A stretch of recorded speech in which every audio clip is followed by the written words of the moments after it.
Scott Satterfield's post-game press conference. Coach starts off with a quick opening statement. Please raise your hands for questions. Coach? Yeah, just first of all, just obviously disappointed in the loss. Did not play great, I didn't think, early, defensively, offensively. Didn't get things going like we would like, and I think, obviously give credit to them. They have some really good football players. When you think about the wide receivers that they have, Shador's a very accurate passer. And then defensively, I think they do a good job with their man coverage. We had problems, I thought, early in the game with the man coverage, trying to get loose. There's very tight coverage. It's hard to get the ball in there. And, but I did think I was really proud of our guys. When we got down 31-14, not to quit, to continue to play. We got back in the game. It's a one-possession game there in the fourth quarter. We got to get off the field there at the end. And, they make a career-long 47-yard field goal that barely went over the crossbar. Now we got a chance to go down there and tie the ball game. So, to come in here, it's a great environment on the road.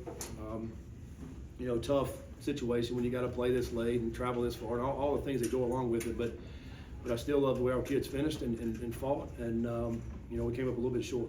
Questions for Coach? With how good they were in man coverage, are there any adjustments you can make, or is it basically just hope your guys can get open at some point? Well, at some point you got to get open, right? And you got to be able to throw and catch. At some point it comes down to that. I thought, at times we did a good job of finding ways to get the guys open and get them free. It really comes down to the one-on-one matchups, who can win against whoever they got out there.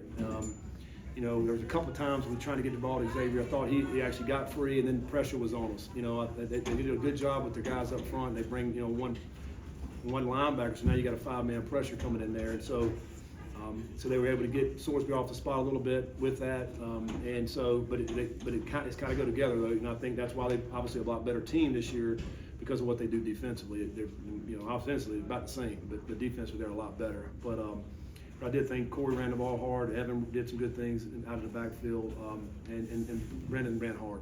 So I think you got to be able to mix in that run with that throw right there, so you're not just dropping back all the time against that man coverage. Scott, then Monica. The 2-point try, is it the math or just your gut? Or? Yeah, it's a little of both. It is the math. I think, if you don't get that, then you got to get the next one. If you get that, then you kick the next one theoretically. And, if you stop them without the field goal, then you win the game. And especially on the road. I think had we been at home, then that'd be a time we'd probably just kick the extra point. Now, if you get the ball back, you go down and see if you want to go for 2 to win it or kick the extra point. So obviously, it didn't come to that. We didn't stop them and to get that field goal. Coach, you started the game very even, both sides, and up until the touchdown before the half. What did you see from Shador, and how were you unable to stop him? Well, I think that's one of the biggest plays in the game. I thought was the 4th down and 1 that we had right there at midfield. We didn't get. We didn't want to give the ball back to them for obvious reasons. And we felt good about that play. We did not get the first down. To me, that was the play of the game. And we give the ball back to them, and they were able to go and missed the coverage on the back end and hit Travis for a touchdown right there. For them to go ahead, and really, because it was a one-possession game, now that takes it for 2 possession games, and I thought that was really the play of the game offensively. We didn't put our defense in a good spot. But then we came out of the third quarter, defense did a good job, get the ball back to us, but I do think that momentum swing right before halftime was huge, and obviously in their favor. Well, I think it's tough to stop this offense, right? You got some of the best receivers in the country that are playing out there with Shador, that's extremely accurate, poised, experienced. When those guys are open, he's going to hit them, and they're going to catch it, and they're going to make plays. So they're hard to stop. If you bring pressure, then now obviously it's man-to-man out there, and you got to win that one-on-one battle. If you don't bring pressure, then you got more guys back.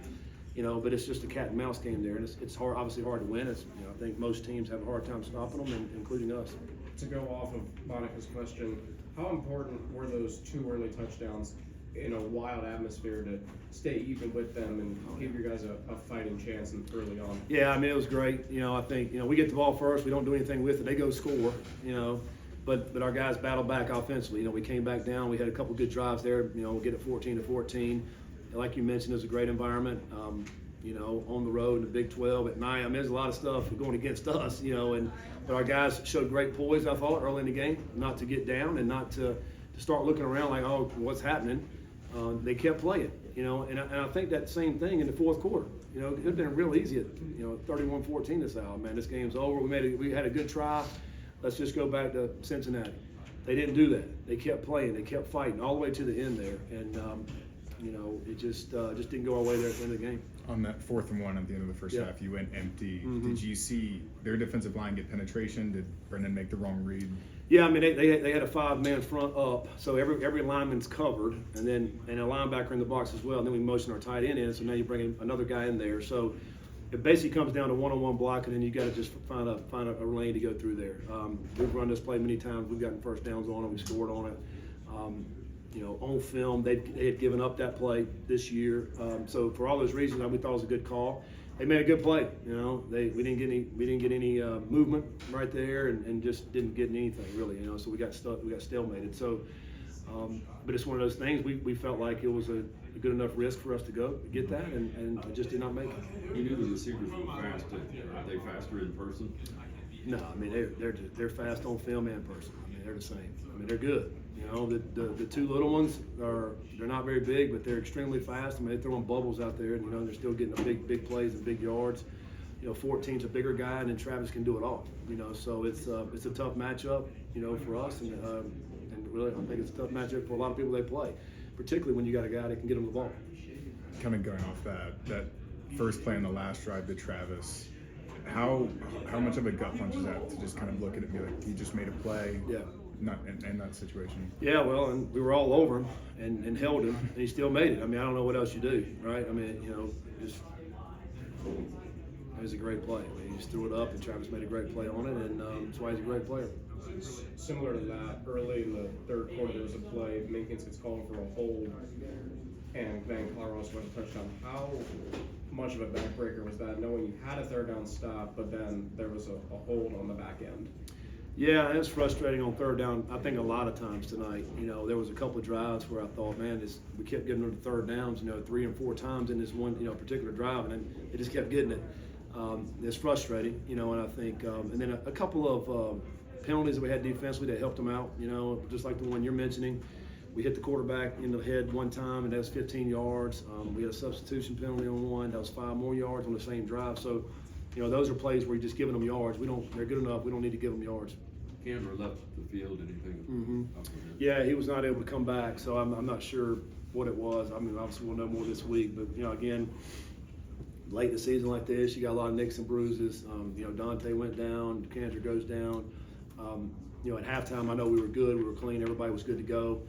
So we'll just have to see how he is. You know, he was not able to finish the game. What's the biggest thing you guys have to fix during the bye week? Well, I mean, we just got to go back and, again, we always in the bye weeks go back and look at our deficiencies and try to get better, whatever that is. You know, and try to enhance whatever we're doing good, you know, and really try to focus on the things that we are doing good. And that's the stuff that we need to do, you know, as we head into the rest of the season. We know we got you know, obviously a tough schedule as we head to the last 4 games. We've got 2 at home, 2 on the road. We've been against a bunch of good football teams. You know, so we got to, you know, take this bye week and try to get healthy, try to get as healthy as we possibly can, continue to work with our young guys, and because we think they're really some really good players, continue to make them better. And then go back and do a self-scout and look at what we're doing and try to tweak those things so we're not doing some of the things where teams know that's happening.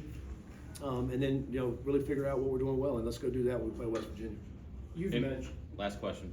You've mentioned twice in the past week that you've been playing for Big 12 championship every week.